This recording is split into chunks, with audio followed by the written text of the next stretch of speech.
In the name of Allah, the most gracious and the most merciful, dear students, this is HR, your biology teacher. आपको पता है कि हमने last lecture में recombinant DNA technology के बारे में पढ़ा था और इसमें हमने पढ़ा था कि जीन को एम्पलीफाई करने के दो तरीके होते हैं। एक तो आपके पास रिकम्बिनेंट डीएनए टेक्नोलॉजी होती है और एक आपके पास पॉलीमरेज चेन रिएक्शन होता है, ठीक है ना। तो आज हम पॉलीमरेज चेन रिएक्शन के बारे में पढ़ेंगे। It is a method of gene amplification, यानी आप जीन की अमाउंट को बढ़ाते हैं, ठीक है ना। किसके ज़रिए? पीसीआर के ज़रिए, ठीक है। The technique which is use to amplify a single gene, यानी आपने उस जीन का क्लोन बनाना है। क्लोन क्या होता है? Same to same exact copy और a specific piece of DNA. या तो आपके पास एक छोटी जीन है, या तो आपके पास एक छोटी सी जीन है, या आपके पास एक पीस ऑफ डीएनए हो सकता है जिसमें मल्टीपल जीन हो सकती हैं, ठीक है ना। एक सीक्वेंस हो सकता है बड़े वाला। Into thousands to millions of copies, हजारों लाखों कॉपीज आप बना सकते हैं by the means of in vitro replication process. यानी कि आपके पास एक जीन दो में कन्वर्ट होगी, दो जीन से चार बनेगी, तो ये आपके पास रेप्लिकेशन हो रही है, ठीक है ना। और ये रेप्लिकेशन जो है ये इन विट्रो हो रही है, यानी कि सेल के बाहर हो रही है। और सेल के बाहर कहाँ हम करते हैं? लैब में, ठीक है ना। It is called polymerase chain reaction, इसको हम पॉलीमरेज चेन रिएक्शन कहते हैं, जिसको पीसीआर भी कहा जाता है। In this technique DNA polymerase is compelled to polymerise a given piece of DNA, ठीक है ना। अगेन एंड अगेन आपके पास एक एंजाइम होता है जो कि नॉर्मली आपके सेल में एग्जिस्ट करता है, आपके सेल में प्रेजेंट है, उसका नाम है डीएनए पॉलीमरेज। वो क्या करता है कि देखिए, जब आपके पास आपका सेल है ना, सपोज ये एक सेल है, ठीक है। इसने डिवाइड होना है दो सेल के अंदर, इस एक से दो सेल बनने हैं, ये और ये।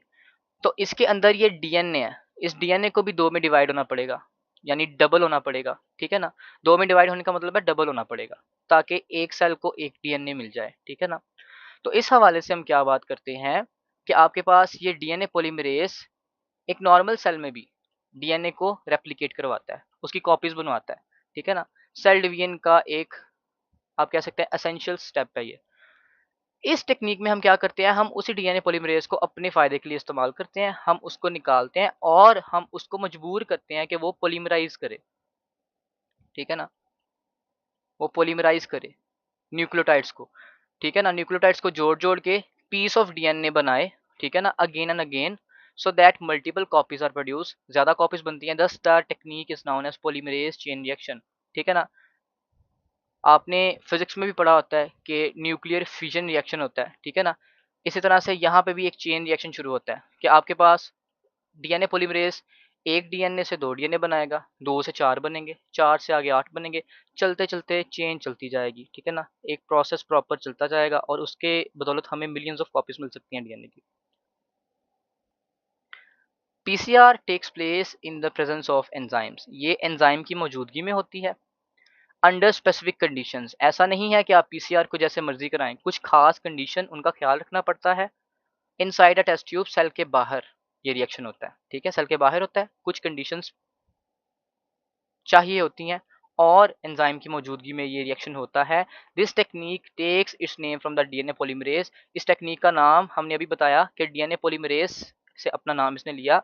The enzyme which is responsible for the DNA replication in a cell, ठीक है ना। एक सेल में डीएनए को जब हमने रेप्लिकेट करना होता है, एक डीएनए से दो डीएनए बनाने होते हैं, तो आपके पास डीएनए पॉलीमरेज ये काम करवा रहा होता है। हम क्या करते हैं, उसको इस्तेमाल करते हैं चेन रिएक्शन करने में, ठीक है ना।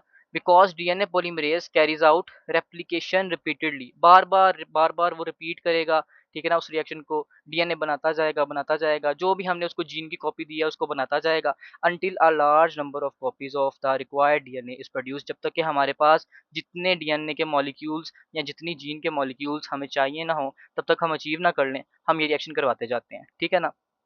तो ये होता है पीसीआर। अब इसकी कुछ हिस्ट्री है, ठीक है ना। देयर इज अ हिस्ट्री कि आपके पास किस साइंटिस्ट ने इसको इंट्रोड्यूस कराया, ठीक है ना। PCR was originally invented by the Kary B Mullis 1983 में। वो got Nobel prize in chemistry in 1993, यानी 10 साल बाद उसको नोबेल प्राइज मिला। अर्लियर, इससे पहले Methods of obtaining multiple copies of a specific sequence of DNA were time consuming and expensive. इससे पहले आप क्या करते थे कि आपको अगर एक डीएनए का कंपोनेंट है उसकी मल्टीपल कॉपीज बनानी है, ठीक है, तो आप जो प्रोसेस यूज करते थे वो एक तो महंगा था और एक उसमें टाइम भी ज़्यादा लगता था।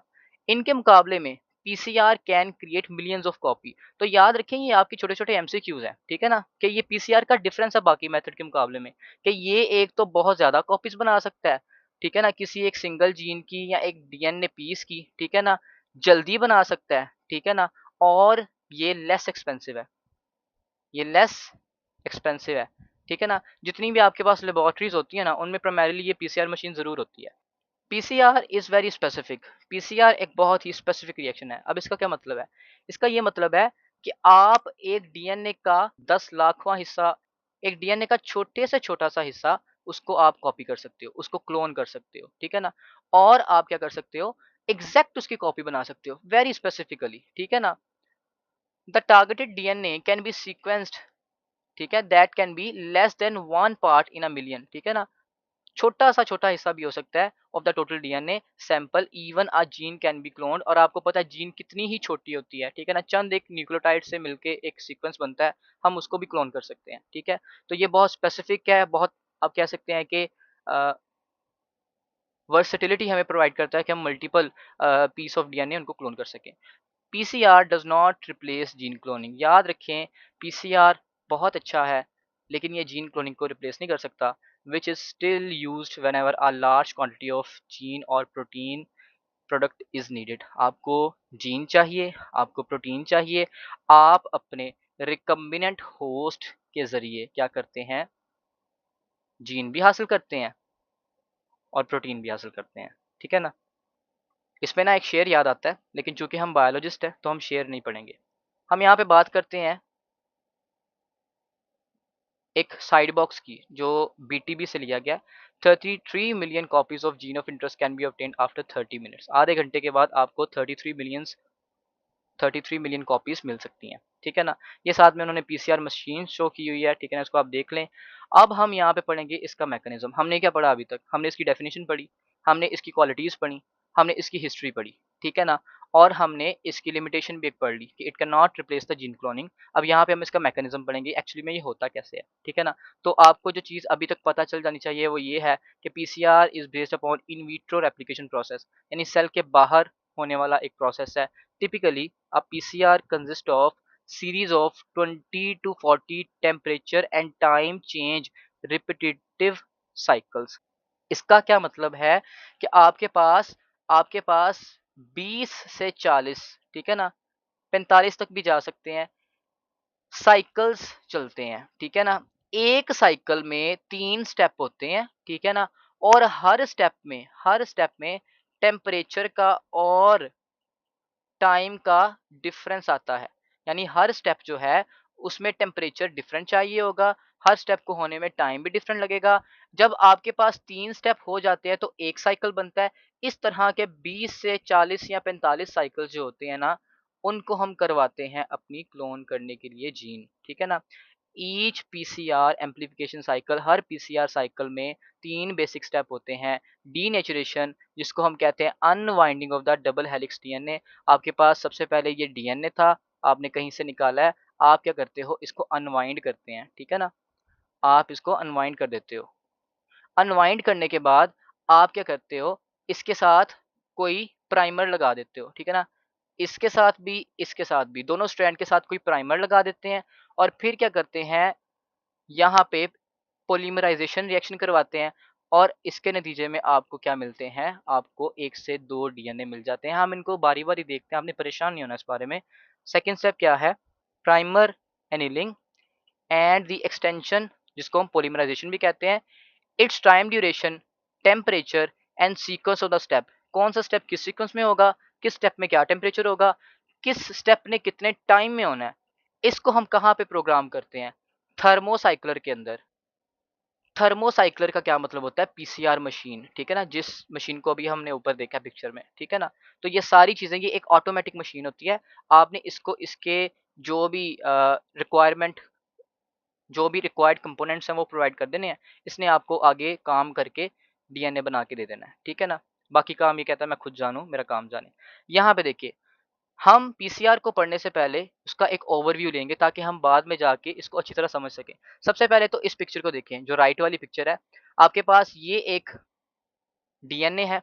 डीएनए की 2 स्ट्रैंड्स हैं। दोनों स्ट्रैंड्स को हमने अलग किया, जिसको हम कहते हैं डीनेचरेशन।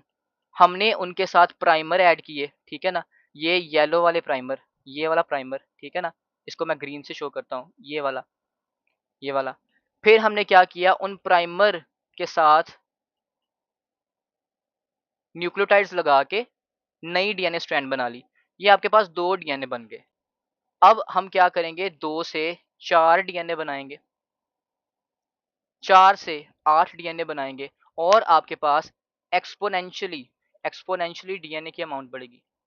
एक्स्पोनेंशियली का क्या मतलब होता है? 2 की पावर n, ठीक है ना? इस हवाले से।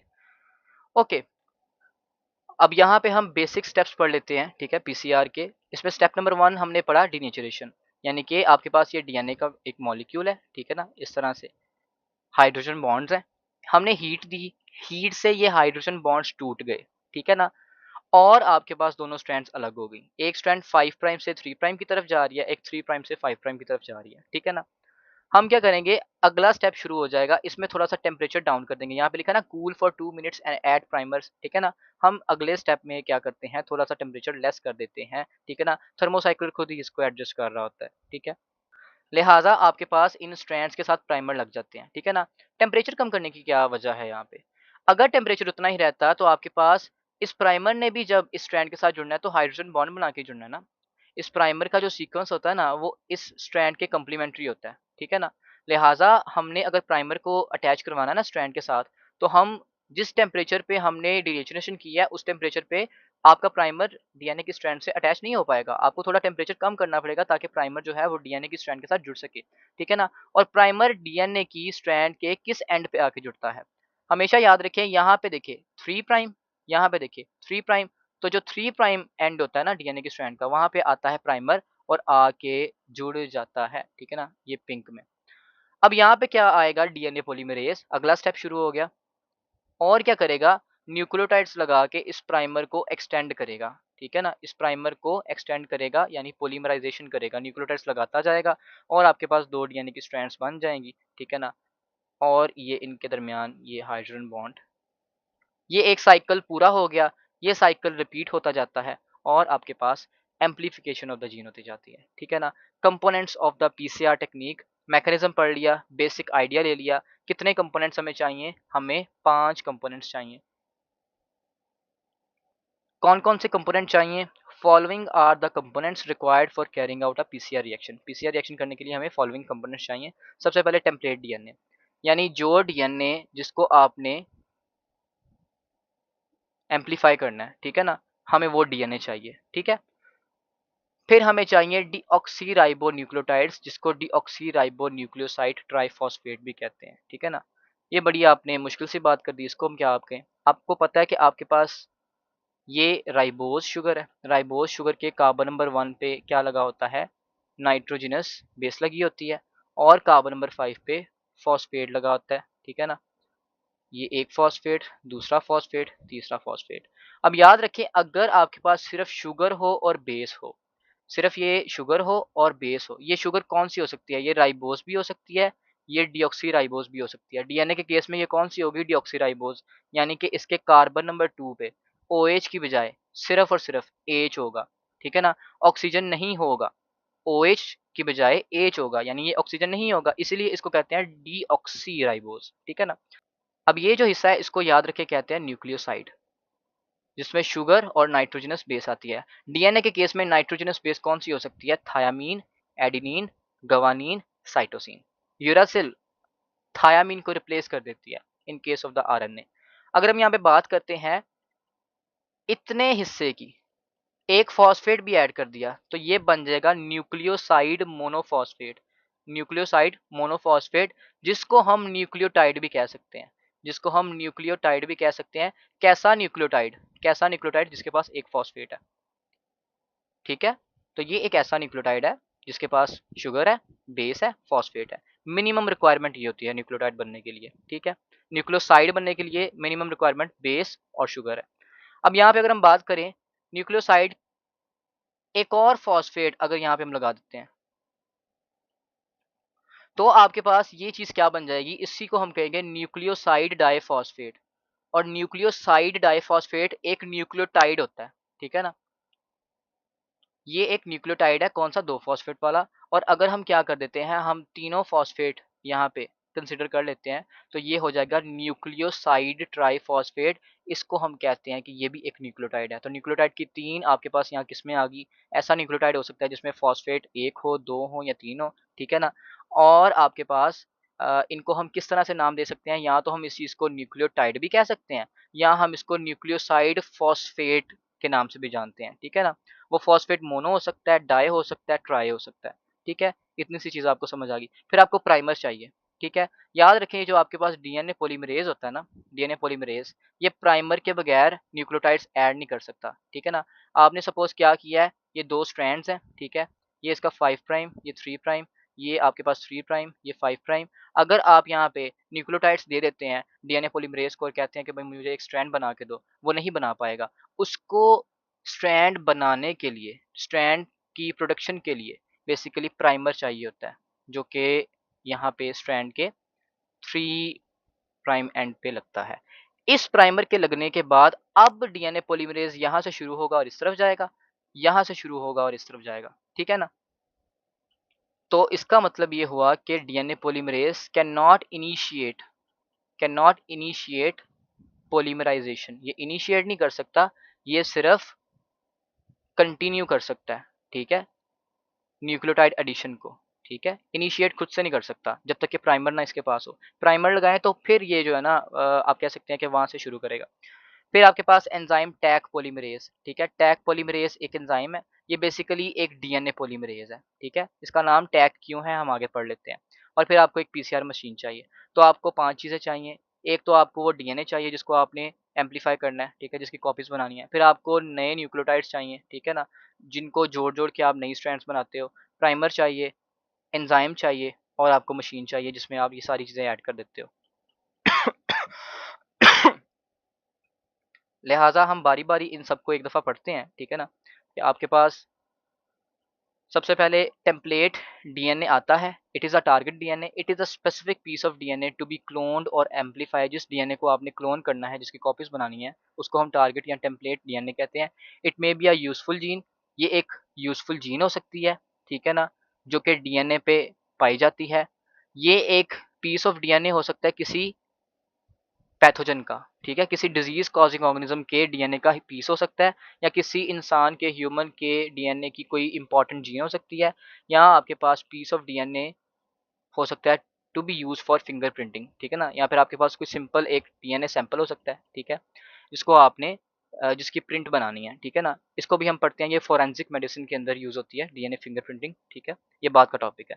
डीऑक्सी राइबोन्यूक्लियोटाइड्स, दूसरी चीज़ हमें ये चाहिए होती है कि हमें न्यूक्लियोटाइड्स चाहिए होते हैं। These are free nucleotides which act as a raw material, ठीक है ना, शुरुआती मटेरियल के तौर पे एक्ट करते हैं for the synthesis of new DNA fragments, ठीक है ना।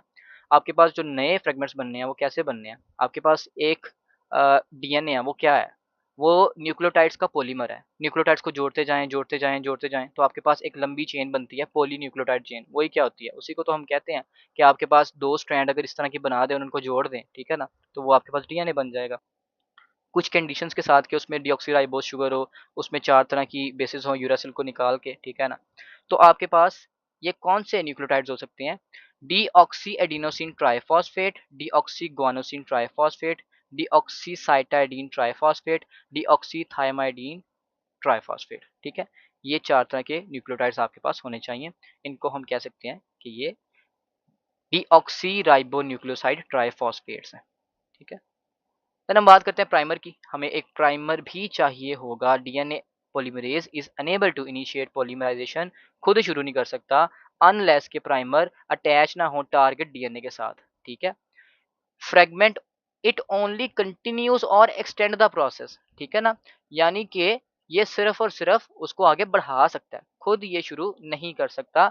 N average primer sequence is about 15 to 20 nucleotides long. एक प्राइमर की लेंथ कितनी होती है? 15 से 20 न्यूक्लियोटाइड की एक चेन होती है, एक लड़ी होती है, ठीक है ना। आपके पास इस तरह से 15 से 20 न्यूक्लियोटाइड होंगे, तो ये आपके पास एक प्राइमर बन जाएगा, ठीक है। Two sets of primer, forward primer and backward primer are used in this technique. दो तरह के प्राइमर होते हैं, एक फॉरवर्ड प्राइमर होता है और एक बैकवर्ड प्राइमर होता है। That select 3 prime end of the target DNA. अभी हमने ऊपर बात की है कि जो 3 प्राइम एंड होते हैं ना टारगेट डीएनए के, उनको ये चूज करते हैं बाय एनीलिंग। एनीलिंग का मतलब होता है जाके ज्वाइन कर लेना, पेयर कर लेना, उसके साथ जुड़ जाना जाके, विद इट्स कॉम्प्लीमेंट्री सीक्वेंस, ठीक है ना। याद रखें प्राइमर की खसूसियत में ना ये चीज जरूर होनी चाहिए कि ये कॉम्प्लीमेंट्री होना चाहिए, ठीक है। It should be complimentary. आपके पास अगर फॉर एग्जांपल टारगेट डीएनए है, उसकी ये 3 प्राइम से 5 प्राइम स्ट्रैंड है, ठीक है ना, सपोज ये स्ट्रैंड अलग हो चुकी है, तो उसके पास ये बेसिस लगी हुई हैं, ठीक है ना, न्यूक्लियोटाइड्स लगे हुए हैं, और ये 3 प्राइम एंड पे सपोज एक सीक्वेंस है GAT, ठीक है ना। तो जो प्राइमर होना चाहिए ना, प्राइमर इसके ऑपोजिट होना चाहिए, ठीक है। प्राइमर क्या होना चाहिए? CTA। अगर प्राइमर का ये सीक्वेंस होगा तभी वो यहाँ पे जाके इधर अटैच होगा, इसके साथ पेयर करेगा, और फिर यहाँ से क्या होगी, न्यूक्लियोटाइड की एडिशन होगी और ये डीएनए प्रॉपर बनेगा, ठीक है ना। प्राइमर्स दो तरह के होते हैं, अभी हमने बात की फॉरवर्ड प्राइमर जिनको हम सेंस प्राइमर कहते हैं, एंड रिवर्स प्राइमर जिनको हम एंटी सेंस प्राइमर कहते हैं, इनको हम बैकवर्ड प्राइमर भी कहते हैं, ठीक है ना। अब ये क्या चीज़ है, ठीक है, इसको समझने के लिए, ये पिक्चर्स हम बाद में देखेंगे, हम इसको समझने के लिए थोड़ा साइड पे आते हैं, ठीक है। ये देखें, ये आपके पास, मैं आपको ट्रांसक्रिप्शन बबल बना के दिखाने लगा हूँ। Transcription bubble, what is transcription bubble? आपके पास ना सपोज ये एक डीएनए है, उसकी स्ट्रैंड है, ठीक है, और ये उसकी दूसरी स्ट्रैंड है। जब आपके पास डीएनए ने रेप्लिकेट होना होता है ना, मैं यहाँ पे एक दफ़ा रिवाइज कर देता हूँ, डीएनए से डीएनए का बनना, it is called as replication, ठीक है। और ये कब होती है? जब बेसिकली आपके पास डीएनए ने, सेल ने डिवाइड करना होता है, तो उसको अपने जीनोम को भी डुप्लीकेट करना पड़ता है ताकि दोनों सेल्स जो बनते हैं उनके पास डीएनए पहुंच सके। डीएनए से अगर आप बनाते हैं आरएनए, तो ये होती है ट्रांसक्रिप्शन, ठीक है। और अगर यहाँ पे आरएनए से प्रोटीन का बनना उसको डिस्कस किया जाए, तो ये होती है ट्रांसलेशन। तो ये मैंने क्या बनाई है? ट्रांसक्रिप्शन बबल, यानी यहाँ पे क्या होगी? ट्रांसक्रिप्शन। याद रखें कि जिस स्ट्रैंड पे, जिस डीएनए की स्ट्रैंड पे, सपोज ये अगर मैं यहाँ पे रेड वाली का ये 5 प्राइम एंड है ना, तो ये 3 प्राइम एंड होगा, ठीक है इसका। और अगर यहाँ पे ब्लू वाली का 3 प्राइम एंड है ना, तो ये 5 प्राइम एंड होगा, ठीक है ना। अब याद रखें आपके पास अगर ये स्ट्रैंड है रेड वाली, इसका मैं सीक्वेंस लेता हूँ CGTTCA, ठीक है। तो मेरे पास जो ब्लू वाली स्ट्रैंड है उसके ऊपर सीक्वेंस क्या होगा? GCAAGT, ऐसा ही है। याद रखिए जिस स्ट्रैंड के ऊपर आपके पास आरएनए बनता है, जिस स्ट्रैंड पे आरएनए बन रहा होता है, उसको कहते हैं टेम्पलेट स्ट्रैंड, उसको कहते हैं टेम्पलेट स्ट्रैंड। टेम्पलेट का मतलब होता है सांचा। जैसे अगर मैं क्या करूं, मैं लोहे का एक स्टार बनाऊं, लोहे का एक स्टार बनाऊं, ठीक है ना, और इसके अंदर मैं मट्टी भर देता हूं, इसके अंदर मैं मट्टी भर देता हूं, ठीक है। तो बाद में मैं क्या करूंगा, इस मट्टी को बाहर निकालूंगा तो वो भी स्टार शेप होगी, ठीक है ना। तो आपके पास ये जो मॉडल है, जिस मॉडल से मैंने आगे कोई इसकी कॉपी बना ली, हम कहते हैं इसको ये टेम्पलेट है, ठीक है ना। ओके, तो मैं जिस स्ट्रैंड पे बेसिकली अपना आरएनए बना रहा होता हूँ, ये मेरा आरएनए बन रहा है, ठीक है ना, उस स्ट्रैंड को कहता हूँ, वो स्ट्रैंड क्या है? वो टेम्पलेट स्ट्रैंड है। और इसकी डायरेक्शन जो है वो हम लेते हैं 3 से 5 प्राइम, ठीक है, 3 टू 5 प्राइम, ठीक है। टी से टेम्पलेट, टी से 3, ठीक है। जबकि इसके ऑपोजिट जो स्ट्रैंड होती है उसको हम कहते हैं वो है कोडिंग स्ट्रैंड, और उसकी डायरेक्शन हम लेते हैं 5 प्राइम से 3 प्राइम की तरफ, ठीक है। कोडिंग स्ट्रैंड को हम सेंस स्ट्रैंड भी कहते हैं, टेम्पलेट को हम नॉन सेंस स्ट्रैंड भी कहते हैं, ठीक है ना। अब यहाँ पे अगर हम बात करें ना आरएनए की, ठीक है? अगर मैं यहाँ पे आरएनए बनाना चाहता हूँ सपोज़, ठीक है ना? अगर मैं आरएनए बनाना चाहता हूँ, तो इस टी के सामने यहाँ पे क्या लगेगा? ठीक है, मैं व्हाइट से इसको शो कर देता हूँ। टी के सामने यहाँ पे क्या लगेगा? ए, जी के सामने क्या लगेगा? सी, ए के सामने क्या लगेगा? अब आपको पता है आरएनए में थायमिन नहीं होती तो इधर यूरासिल लगेगा, इधर यूरासिल लगेगा, ठीक है? यहाँ पे फिर से जी लग जाएगा, ठीक है? और यहाँ पे आपके पास सी लग जाएगा, ठीक है?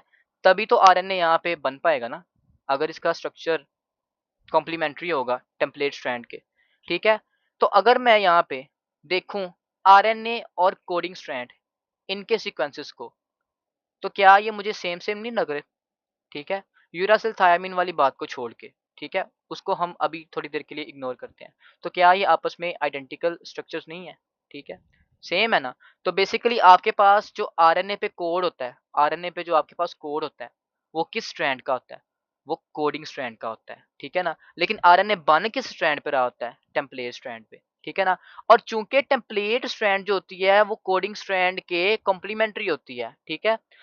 तो आरएनए का कॉम्बिनेशन जो होगा वो टेम्पलेट स्ट्रैंड के साथ कंप्लीमेंट बनाने के लिए कोडिंग स्ट्रैंड वाला होगा, ठीक है ना? सो हमारे पास सपोज अगर मैं क्या करता हूँ थोड़ी देर के लिए मैं आरएनए को इग्नोर कर देता हूँ, ये मेरे पास फिर से मैं एक चीज़ आपको ये क्लियर कट करना चाहता हूँ। ये आपके पास कोडिंग स्ट्रैंड है, नीचे टेम्पलेट स्ट्रैंड है, सपोज इसके ऊपर स्ट्रक्चर है, आपके पास सीक्वेंस है AATT, ठीक है ना? ये आपके पास है। तो टेम्पलेट पे क्या होगा? टेम्पलेट पे आपके पास ये सीक्वेंस होगा। और अगर आरएनए कहाँ पे बन रहा है? टेम्पलेट पे बन रहा है, ठीक है? तो आरएनए के अंदर क्या सीक्वेंस होना चाहिए? यूरासिल वाली बात को भी इग्नोर कर दें। सपोज़ यहाँ पे कोई डीएनए का ही स्ट्रैंड बन रही है, तो वो इस तरह से नहीं होगी, ठीक है? तो ये दोनों क्या आपस में आइडेंटिकल नहीं है? क्या सेम नहीं है? बिल्कुल ठीक है, आपस में सेम है, ठीक है? तो आपके पास जो यहाँ पे कोड होता है ना, वो कोडिंग स्ट्रैंड का होता है। लेकिन ये जो आपके पास स्ट्रैंड बन रही है, ठीक है ना? ये वाली, ये बनती टेम्पलेट पे है, ठीक है?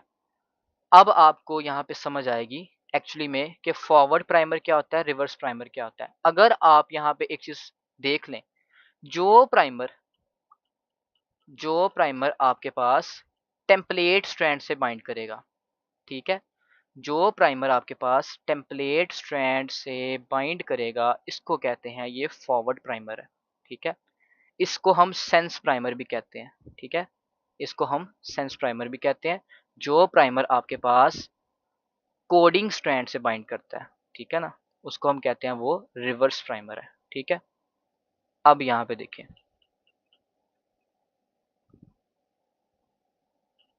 ये देखें आपके पास कोडिंग स्ट्रैंड थी, टेम्पलेट स्ट्रैंड थी। टेम्पलेट स्ट्रैंड आप इसका सीक्वेंस 3 प्राइम से 5 की तरफ लेते हैं और इसको एंटीसेंस भी कहते हैं। कोडिंग को आप सेंस स्ट्रैंड भी कहते हैं। टेम्पलेट पे आप देख रहे हैं कि ये आरएनए जो है ना, इसकी फॉर्मेशन हो रही है, ठीक है? और अगर हम इस आरएनए का सीक्वेंस जो है ना, इनको कंपेयर करेंगे तो ये कोडिंग स्ट्रैंड के कंपैरिजन में आएगा, ठीक है? कोडिंग स्ट्रैंड को हम पॉजिटिव स्ट्रैंड भी कहते हैं, प्लस स्ट्रैंड भी कहते हैं। टेम्पलेट को हम नेगेटिव स्ट्रैंड भी कहते हैं, माइनस स्ट्रैंड भी कहते हैं, ठीक है ना? ये आपके पास फिर वही, ये आपके पास माइनस यानी टेम्पलेट स्ट्रैंड है 3 प्राइम से 5 प्राइम की तरफ, टी से टेम्पलेट, टी से 3, ये 5 प्राइम से 3 प्राइम की तरफ प्लस स्ट्रैंड है, इसको कोडिंग स्ट्रैंड भी कहते हैं, सेंस स्ट्रैंड भी कहते हैं।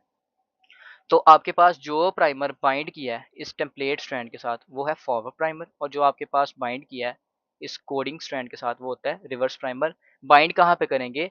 3 प्राइम एंड पे, इसका भी 3, इसका भी 3, ठीक है ना? ये प्राइमर 3 प्राइम एंड पे बाइंड करेंगे, लिहाजा इनका 5 प्राइम इस तरफ होगा, ठीक है? और इनका 3 प्राइम इस तरफ होगा। और आपको पता है आप न्यूक्लियोटाइड्स किस एंड पे ऐड कर सकते हैं? अगर आपने जेनेटिक्स का टॉपिक पढ़ा है, जेनेटिक्स से पहले बेसिकली आपने डीएनए वाला अगर चैप्टर पढ़ा है ना, ट्रांसक्रिप्शन अगर आपने अपनी एफएससी में पढ़ी हुई है अच्छी तरह से, तो आपको याद होगा कि जो 3 प्राइम एंड पे ओएच होता है ना, वहाँ पे आप एडिशन ऑफ न्यूक्लियोटाइड कर सकते हैं, ठीक है? तो यहाँ पे बेसिकली नया न्यूक्लियोटाइड आएगा, उसका ये 5 प्राइम इसके 3 प्राइम से रिएक्ट करेगा, बॉन्ड बनेगा, ये 3 प्राइम आ गया। अगला न्यूक्लियोटाइड आएगा, उसका 5 3 से रिएक्ट करेगा, ये इधर 3 आ गया। अगले का 5 इस 3 से रिएक्ट करेगा, ठीक है? उसका 3 यहाँ पे खाली, और चलते चलते आपके पास ये चेन बनती जाएगी, ठीक है ना? ओके, तो ये मैंने आपको थोड़ी सी एक बात समझा दी, ठीक है, कि आपके पास प्राइमर किस तरह से होते हैं। आपके पास फिर टैग पॉलीमरेज की बात करते हैं जो कि डीएनए पॉलीमरेज है, ठीक है? Thermus aquaticus DNA polymerase. ये एक टेम्परेचर टॉलरेंट एंजाइम है। आपकी बॉडी के अंदर जो डीएनए पॉलीमरेज है ना, जो आपकी बॉडी में डीएनए को रेप्लिकेट करता है, वो टेम्परेचर टॉलरेंट नहीं है, ठीक है, क्योंकि वो ह्यूमन एंजाइम है। ह्यूमन एंजाइम ऑप्टिमम टेम्परेचर पे अच्छा काम करते हैं, अगर ज़्यादा टेम्परेचर करेंगे डीनेचर हो जाएंगे, ठीक है, टेम्परेचर को टॉलरेट नहीं कर सकते, वो थर्मोलेबाइल होते हैं। थर्मोलेबाइल होते हैं, टेम्परेचर सेंसिटिव होते हैं, जबकि आपके पास ये जो टैग पॉलीमरेज है ये टेम्परेचर टॉलरेंट यानी कि थर्मोस्टेबल एंजाइम है। It is extracted from the bacterium, bacteria से निकाला जाता है। थर्मस इक्वेटिकस उसका नाम होता है। कहाँ पे रहता है? हॉट स्प्रिंग के अंदर, ठीक है ना, गर्म चश्मे में ये रहता है, ठीक है। और वहाँ पे इतना ज़्यादा टेम्परेचर होता है, लेकिन फिर भी ये बैक्टीरिया वहाँ पे सर्वाइव करता है, और इसके एंजाइम भी नेचर नहीं होते, ठीक है, लिहाजा ये थर्मोस्टेबल एंजाइम होने की निशानी है। टैग पॉलीमरेज थर्मोस्टेबल है, so it can withstand the near boiling और हाई टेम्परेचर्स, यानी कि इवन के आपके पास 115 से 120 डिग्री का टेम्परेचर जो है ना, यहाँ तक ये टॉलरेट कर सकता है। कौन? Thermos aquaticus. तो नियर बॉइलिंग भी हुआ ना। It कैटलाइजेस the synthesis of DNA, ये डीएनए की सिंथेसिस करता है। कैसे? बाय एडिशन ऑफ न्यूक्लियोटाइड्स, जिसको हम पॉलीमराइजेशन भी कहते हैं। देन हम बात करते हैं थर्मोसाइक्लर की। आपके पास वो मशीन जिसमें ये सारा फ्लूइड आप ऐड करते हैं, उसको थर्मोसाइक्लिक कहते हैं। PCR is done by automatic PCR machine, जिसको थर्मोसाइक्लिक भी कहते हैं। The temperature duration, temperature and sequence, यानी कि आपके पास किस स्टेप का कितना टाइम है, किस स्टेप ने किस टेम्परेचर पे होना है और किस स्टेप ने किस सीक्वेंस में होना है। पीसीआर के these are programmed in the thermal cycler, जो कि इस सारे प्रोसेस को क्या करता है? रेगुलेट करता है अकॉर्डिंग टू द नीड्स, ज़रूरत के मुताबिक, ठीक है ना, कि कितनी कॉपीज आपने बनानी है। It is a routine piece of equipment in any lab, ठीक है, बात को हमने आसान कर दिया। दो डेफिनेशंस हैं, इनको देखें। पीसीआर मिक्सचर की डेफिनेशन है, ठीक है, what is PCR mixture? In order to perform the PCR, target DNA को, उसके प्राइमर को, फ्री न्यूक्लियोटाइड्स को और आप उस एंजाइम को, इनको मिक्स करते हैं एक सूटेबल बफर सोल्यूशन के अंदर, ठीक है ना, ताकि पीएच मेंटेन रहे, टू मेक अ मिक्सचर, जिसको कहते हैं पीसीआर मिक्सचर और रिएक्शन मिक्सचर, ठीक है ना। The PCR mixture is placed in the thermocycler, आपने इसको थर्मोसाइक्लर में डाल दिया, in which the reaction proceed and complete. Suppose आपने क्या करना है, आपने स्ट्रॉबेरी शेक बनाना है, ठीक है ना, तो ये आपके पास वो मशीन है। इसमें आप क्या करेंगे? मिल्क ऐड करेंगे, स्ट्रॉबेरी ऐड करेंगे, आप इसमें चीनी भी ऐड कर लेंगे, शुगर ऐड करेंगे, और आप बटन को ऑन कर देंगे, ठीक है ना, और आपको स्ट्रॉबेरी मिल्क शेक बन के मिल जाएगा। लेकिन ये थोड़ा सा एक डिफरेंट प्रोसेस है। Any how, the step of polymerase chain reaction, कितने स्टेप होते हैं? PCR amplification cycle consist of 3 basic step. एक साइकिल में 3 स्टेप होते हैं, डिनेचरेशन, प्राइमर एनीलिंग, एक्सटेंशन, जिसको पॉलीमराइजेशन भी कहते हैं। लिहाजा इनको थोड़ा हम देख लेते हैं, ठीक है। पीसीआर के कंपोनेंट्स यहाँ पे इन्होंने लिखे हुए हैं। डीएनए का sample, primer, nucleotide, tag polymerase, buffer solution, PCR tube definitely, और पीसीआर मशीन। सबसे पहला स्टेप डिनेचरेशन, स्ट्रैंड्स को हमने 95 डिग्री का टेम्परेचर दिया, उनको सेपरेट कर दिया। कैसे सेपरेट किया? उनके हाइड्रोजन बॉन्ड तोड़ दिए। आपको पता है जब आप टेम्परेचर इंक्रीज करते हैं तो आपके पास हाइड्रोजन बॉन्ड टूट जाते हैं, और दो चेन्स को आपस में जोड़ने वाले जो बॉन्ड्स हैं वो हाइड्रोजन बॉन्ड होते हैं, ठीक है। लिहाजा यहाँ पे अच्छा फॉस्फोडाइस्टर बॉन्ड नहीं टूटते यहाँ पे, ठीक है। फॉस्फोडाइस्टर बॉन्ड जो है ये स्ट्रॉन्ग है। ओके, तो ये आपने इनको साइड पे कर दिया, डिनेचर कर दिया, ठीक है। एनीलिंग, अब आप क्या करेंगे? ज्वाइन करेंगे प्राइमर को, ठीक है। ये प्राइमर आपके पास लग गया, ये प्राइमर आपके पास लग गया, ठीक है। और ये आपके पास 55 डिग्री पे स्टेप हो रहा है, ठीक है। तो उसका टेम्परेचर हाई था, इस स्टेप का टेम्परेचर लो है, ठीक है। और उसके बाद आप क्या करते हैं? आप न्यू स्ट्रैंड्स को सिंथेसाइज करते हैं। आपका जैसे ही प्राइमर अटैच होता है in single stranded DNA strands के साथ, तो आपका डीएनए पॉलीमरेज जो है वो न्यूक्लियोटाइड्स को ऐड करना शुरू कर देता है, ठीक है ना। वो बस प्राइमर लगने का वेट करता है, ठीक है। तो आपके पास न्यू चेन्स बन गई हैं, और ये स्टेप 72 डिग्रीज पे हो रहा है। इनको हम बारी बारी देख लेते हैं। Denaturation, unwinding of the double stranded DNA helix, the template DNA is heated up to 94 to 95 degree. Temperature याद रखना है आपने, फॉर 1 मिनट, 60 सेकंड के लिए, 60 सेकंड के लिए आपने इस टेम्परेचर पे हीट करना है। Maximum up to 5 minutes, maximum आप 5 मिनट तक जा सकते हैं। अंडर दिस हाई टेम्परेचर जो डीएनए की स्ट्रैंड्स हैं वो डीनेचर हो जाती हैं। बेसिकली आपके पास, आप कहते हैं ना कि जब आप प्रोटीन का टेम्परेचर हाई करते हैं, बेसिकली एंजाइम जिस सोल्यूशन में उस सोल्यूशन का अगर टेम्परेचर हाई कर दिया तो प्रोटीन डीनेचर होगी, ठीक है ना। तो यहाँ पे भी बेसिकली डीनेचरेशन हो गया। कोई भी चीज़ है ना, अगर अपने वो बेसिक स्ट्रक्चर से हट जाए, उसका स्ट्रक्चर चेंज हो जाए, तो हम कहते हैं वो डीनेचरेशन है। The double stranded DNA becomes single stranded DNA. जो डबल स्ट्रैंडेड डीएनए होता है ये सिंगल स्ट्रैंडेड डीएनए बन जाता है। Thus each single stranded DNA can act as a template for the in vitro DNA synthesis, ठीक है ना। तो आपके पास ये स्ट्रैंड जब आपस में सेपरेट होगी तो दोनों स्ट्रैंड, ये वाली भी दोनों जो है ये टेम्पलेट के तौर पे एक्ट करती हैं और हम इन दोनों से डीएनए मॉलिक्यूल बना सकते हैं। देन आपके पास हाइब्रिडाइजेशन है, यानी कि आपके पास प्राइमर और डीएनए स्ट्रैंड का ज्वाइनिंग का प्रोसेस है। In this step two primers, forward primer and backward primer anneal join करते हैं, जुड़ जाते हैं, हाइब्रिडाइज करते हैं, पेयर कर जाते हैं सिंगल स्ट्रैंडेड डीएनए के साथ इसके कंप्लीमेंट्री रीजन पे, बेसिकली 3 प्राइम एंड्स पे, ठीक है ना। This step is usually carried out at a lower temperature पे depending upon the length and sequence of the primer, ठीक है ना। तो प्राइमर की क्या लेंथ है, कितना लेंथी प्राइमर है, प्राइमर का सीक्वेंस क्या है, क्योंकि ये सारी की सारी चीज़ें जो होती हैं ना, ये आपके पास अफेक्ट करती हैं किस चीज़ को, बाइंडिंग विद द डीएनए को, ठीक है ना। यानी कि जैसे अगर हम यहाँ पे बात करें ना प्राइमर, प्राइमर की लेंथ जितनी ज़्यादा होगी, ठीक है ना, उतने ज़्यादा बॉन्ड्स बनने होंगे, ठीक है। तो ये स्टेप उतना ही टाइम लेगा। फिर अगर हम बात करते हैं ना प्राइमर का सीक्वेंस अगर होता है, उसमें अगर एडेनिन और थायामीन का कंटेंट ज़्यादा है तो रिएक्शन जल्दी होगा, ठीक है ना। सपोज आपके पास प्राइमर है ना, उसमें जी सी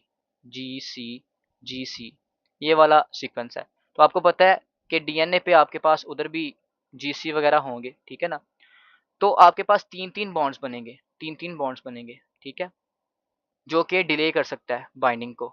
अगर यही एडेनिन और थायमिन की अमाउंट ज़्यादा होगी प्राइमर के अंदर, तो आपके पास एडेनिन और थायमिन के तो 2 बॉन्ड बनने होते हैं, तो जल्दी-जल्दी बॉन्ड बन जाएँगे, ठीक है? ये उसने यहाँ पे बात की है। In the standard case 55 degree Celsius 54 to 55 degree Celsius ये टेम्परेचर चाहिए होता है अप्रॉक्सीमेटली 1 टू 2 मिनट्स के लिए। तो उधर आपके पास 1 मिनट टाइम था, मैक्सिमम अप टू 5 मिनट्स, यहाँ पे 1 टू 2 मिनट्स। वहाँ पे टेम्परेचर था 94 से 95 डिग्री सेल्सियस, यहाँ पे टेम्परेचर है आपके पास 54 से 55 डिग्री सेल्सियस, ठीक है ना। पॉलीमराइजेशन और extension in the final step of the PCR. जब आपने प्राइमर लगा दिया, टैग पॉलीमरेज आएगा, न्यू डीएनए स्ट्रैंड्स को सिंथेसाइज करेगा to the 3 prime ends of the primer using the deoxyribonucleotides, ठीक है ना। यानी कि प्राइमर का 3 प्राइम एंड है ना, जो अभी हमने ऊपर पढ़ा था, वहां से न्यूक्लियोटाइड्स के एडिशन को करेगा। The optimum temperature for carrying out the primer extension reaction और the polymerization of the deoxyribonucleotides is standardized at 72 degree Celsius. ये टेम्परेचर हम क्यों स्टैंडर्ड रखते हैं, because it is optimum for the Taq polymerase. इसकी activity के लिए optimum temperature है and takes 1 minute to be completed. इस स्टेप को भी 1 मिनट लगता है। At the end of first cycle 1 DNA molecule is converted into 2 daughter molecules, ठीक है ना। अब यहाँ पे आप देखें इस स्टेप का भी टेम्परेचर और टाइम डिफरेंट है। तो आपको अगर फॉर एग्जांपल वो कहे कि मुझे जो है ना इतने स्टेप्स हो रहे हैं, ठीक है, तो इतने दफ़ा साइकिल चला है, ठीक है, 3 स्टेप हुए हैं, इतने साइकिल चले हैं, तो टोटल आपके पास कितना टाइम लगेगा? तो क्या आप इससे टाइम निकाल लोगे? डेफिनिटली आप निकाल सकते हैं टोटल टाइम को, ठीक है। रिपीट साइकिल की बात करते हैं। The above step are repeated for multiple time, बार-बार होते हैं, ठीक है ना, 25 से 40 cycles basically. Each time the amount of DNA become double, हर दफ़ा डीएनए डबल होता जाता है। The second cycle immediately starts with the denaturation by heating at the 94 degree Celsius. अगला स्टेप, एक स्टेप कंप्लीट हुआ, एक साइकिल कंप्लीट हुआ, अगला साइकिल उसी टाइम शुरू हो जाएगा। So all the newly synthesized DNA are also denatured to a single stranded molecule. उनकी फिर से डीनेचरेशन होगी, उनके साथ फिर से प्राइमर लगेगा, उनके साथ फिर से एक्सटेंशन रिएक्शन होगा और आपके पास डीएनए ग्रो करेगा एट एन एक्सपोनेंशियल रेट, यानी कि डबल होता जाएगा। The number of existing DNA molecule become double after each cycle. The exact number of cycle depend in the length of the target sequence and the amount of starting template DNA। यानी कि आपके पास जितना lengthy DNA हमें चाहिए, ठीक है ना। Suppose मेरे पास एक ये जीन है, इसको मैंने क्लोन करना है, और एक ये जीन है, इसको मैंने क्लोन करना है, तो ज़्यादा टाइम किस पे लगेगा? ये सेकंड वाली पे, ठीक है ना। फिर अगर यहाँ पे मैं बात करता हूँ the amount of starting template DNA, अगर मेरे पास स्टार्टिंग डीएनए एक है, ठीक है ना, तो मेरे पास ज़्यादा टाइम लगेगा, क्योंकि मैं इसको 1 से 2 करूँगा, 2 से 4 करूँगा।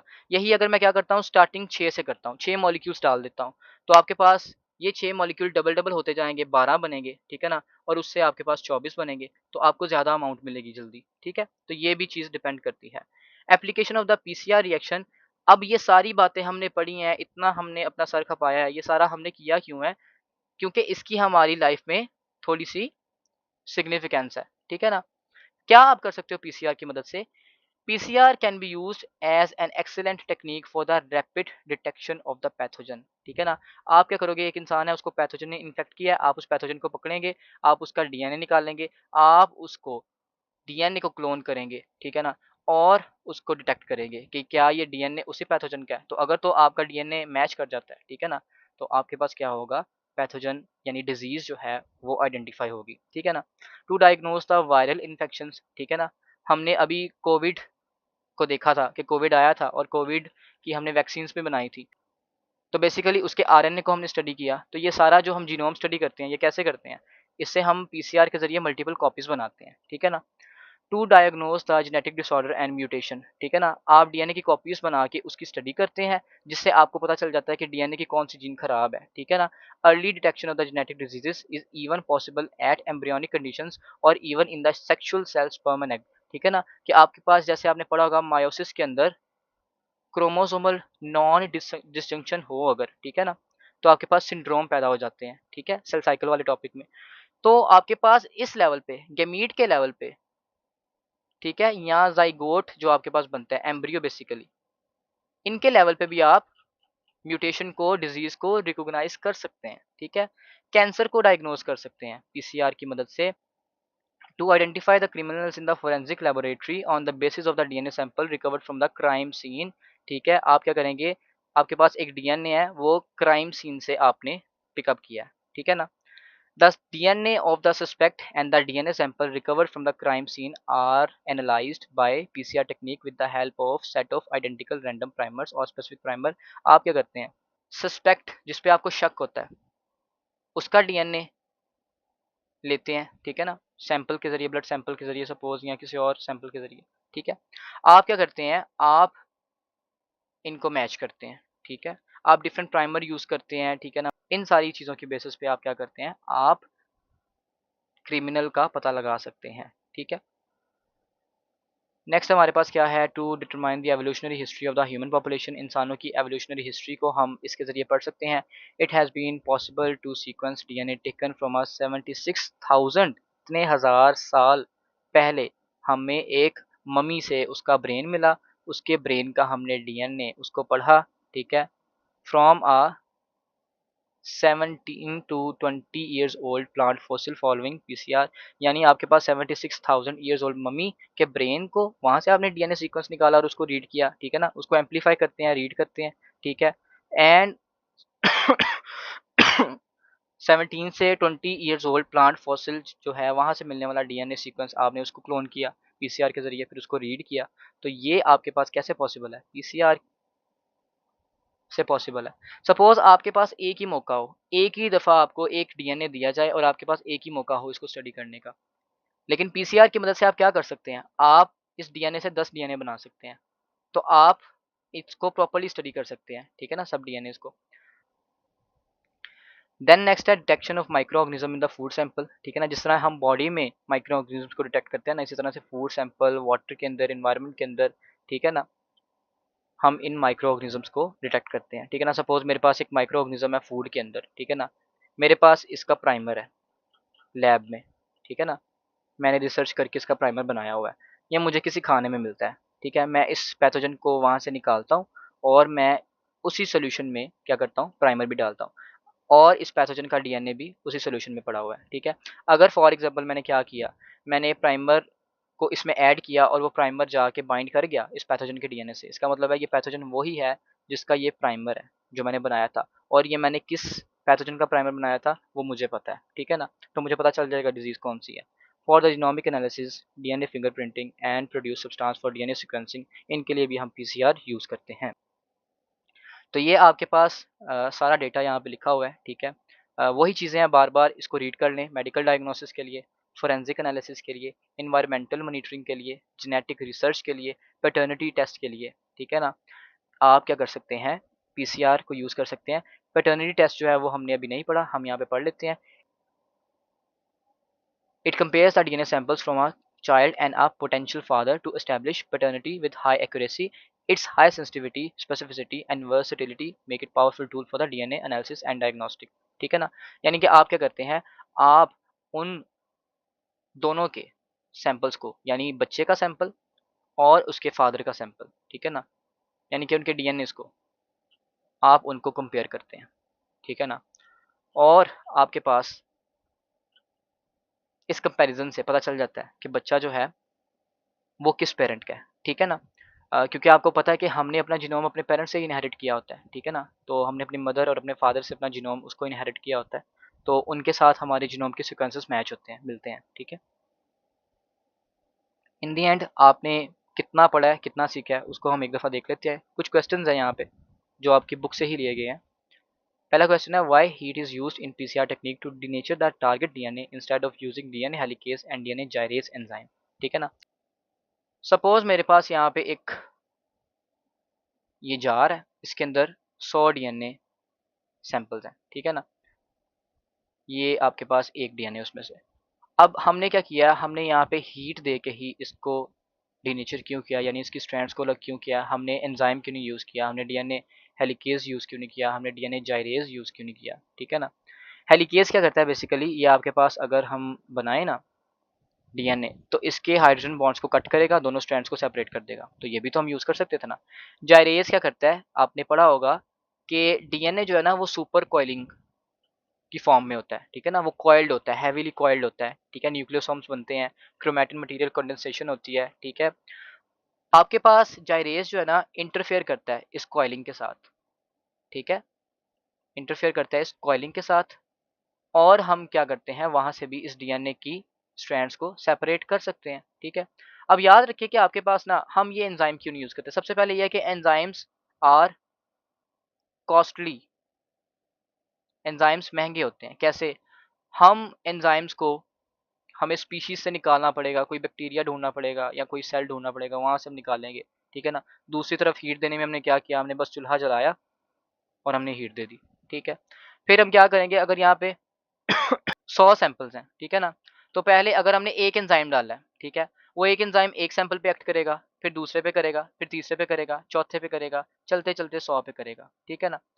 लेकिन यही जब आप हीट देंगे, ये हीट पूरे सोल्यूशन में इक्वली डिस्ट्रीब्यूट होगी और सारे samples at the same time denature होंगे, और आपके पास एक, आप कह सकते हैं कि इक्वल प्रोपोर्शन के साथ पीसीआर आगे प्रोग्रेस करेगा, ठीक है।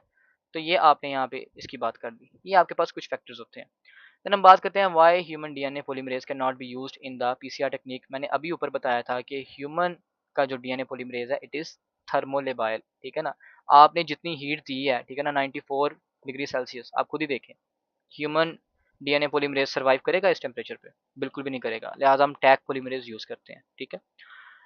नेक्स्ट आपके पास क्वेश्चन है, why already synthesized primer are used in the PCR technique, ठीक है। हम ऑलरेडी सिंथेसाइज प्राइमर यूज क्यों करते हैं, बजाय इसके कि हम एक प्राइमेज लगाएं, हम उस प्राइमेज से एक प्राइमर बनाएं, फिर हम उस प्राइमर को एनील कराएं टारगेट डीएनए के साथ। तो जिस तरह से मैं एक्सप्लेन कर रहा हूँ, आपको थोड़ी सी बात खुद ही समझ आ गई होगी, ठीक है ना। फिर ऊपर से एक और बात होती है कि ये जो प्राइमेज होता है ना, ये होता है आरएनए प्राइमेज, ठीक है ना, आरएनए प्राइमेज प्राइमरीली। ये क्या करेगा, ये आपके पास जो प्राइमर बनाएगा ना, उस प्राइमर पे आरएनए वाली बेसिस होंगी, ठीक है ना। जबकि जो हम पीसीआर में प्राइमर यूज करते हैं ना, जो पीसीआर में प्राइमर यूज करते हैं, उसमें बेसिकली जो बेसिस होती हैं, जो न्यूक्लियोटाइड्स होते हैं, वो डीएनए वाले होते हैं, ठीक है ना, थायमीन, एडेनिन, गवानिन, साइटोसिन, ठीक है। तो ये चीज़ बहुत इंपॉर्टेंट है समझने के लिए कि आपके पास डीएनए प्राइमर यूज होता है पीसीआर में, ठीक है ना। जबकि नॉर्मल जब आप रेप्लिकेशन करते हैं ना, जब अपने डीएनए के सेल के डीएनए की रेप्लिकेशन करते हैं, तो वहाँ पे आरएनए का प्राइमर लगता है, ठीक है ना। तो वो जो प्राइमेज होता है वो आरएनए प्राइमर बनाता है, लेकिन यहाँ पे कहानी थोड़ी डिफरेंट है, ठीक है। तो ये कुछ रीजंस हैं, ये कुछ क्वेश्चंस हैं, उनके आंसर्स हैं, ठीक है। उम्मीद है आपको ये टॉपिक समझ आया होगा और आपने इसको एंजॉय किया होगा। अपना ख्याल रखिएगा। अल्लाह हाफिज़।